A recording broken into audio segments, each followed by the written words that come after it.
Kia ora e hoa. Looking after a little soft toy like this is very easy. You don't have to feed them. They do love lots of love though, don't they? And when you've got a real dog, it takes a lot of looking after, but it's lots of fun. I've got a new book series here about the tricky Micky dog, this guy here. This is Micky, and this is his pet human, Bryce. And it's based on a true story. This is book number 1, and this is book number 5, Micky the Hero. But I thought today we could start with book number 1. What do you reckon? Are you nice and comfy? Ready for a story?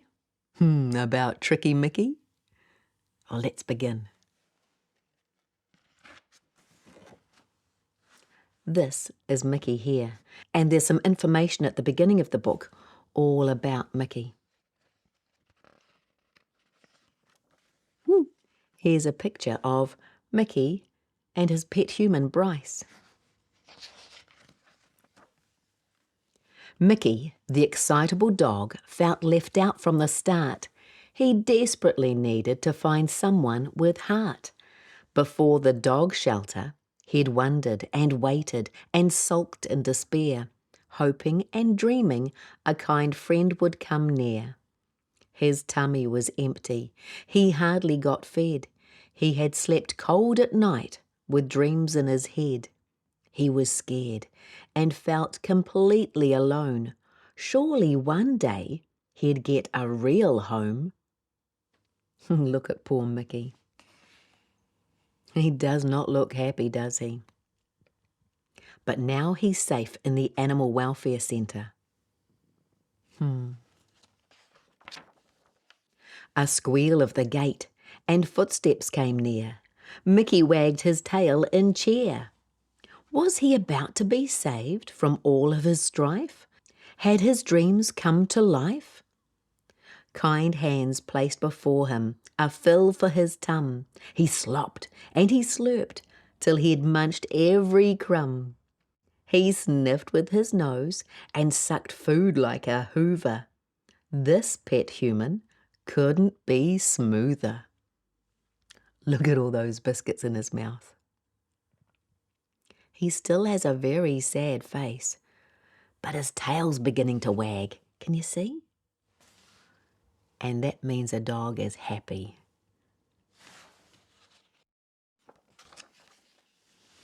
Papers were signed and his dog lead was clipped. A dog so excited, he nearly backflipped. Into the car with his pet human beside him. Where would this new adventure and life take him? Oh, look at that face now. In fact, they both look happy, don't they?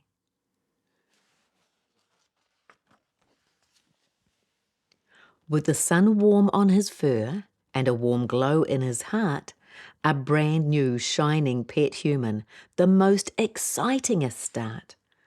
A warm bed and on the lawn a fresh bone.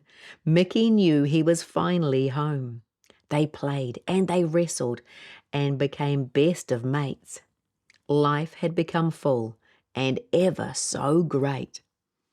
Out mountain biking they'd go to explore all the trails, occasionally going off course to chase fluffy tails. Can you see that fluffy tail? It's the tail of a rabbit. And when they got home, it was time to relax, to guzzle a bowl of cold water and a few puppy snacks. But one day, alas, the pet human left through the gate. Micky then knew he was left home to wait.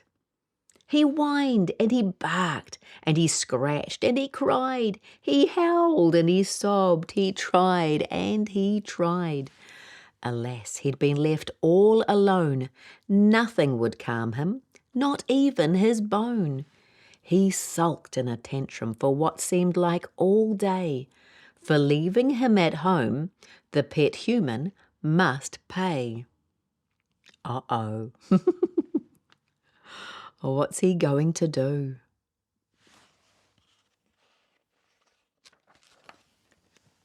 A scratch, then a bite. He put up a fight. The couch became nil. He attacked the couch.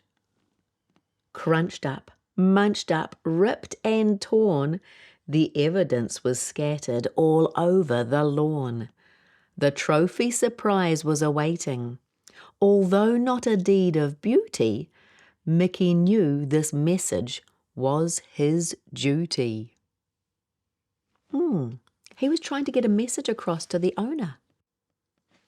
I wonder what that was. What do you think? He covered his eyes when he heard the creak of the gate. The pet human approached. Oh dear, would he still be my mate? What can a dog do when he simply can't talk? The message was clear. Don't leave me. Take me for a walk. A couch is no use. A chew toy, perhaps, except when my pet human sits down for our afternoon naps. Can you see all the things he's thinking about? That's what happened while the pet human was away. He sat there and howled. Ears pricked up, head cocked to the side, tail wagging hard, his smile was wide. Surprise, my pet human, we need to talk. Never leave me behind when you go for a walk. Micky, I just popped out to visit my mum. I've been gone for 10 minutes. What have you done? Dearest pet human, you're 9 minutes late. Never forget you are my best mate. When I'm alone, I get lonely and scared because only last week nobody cared.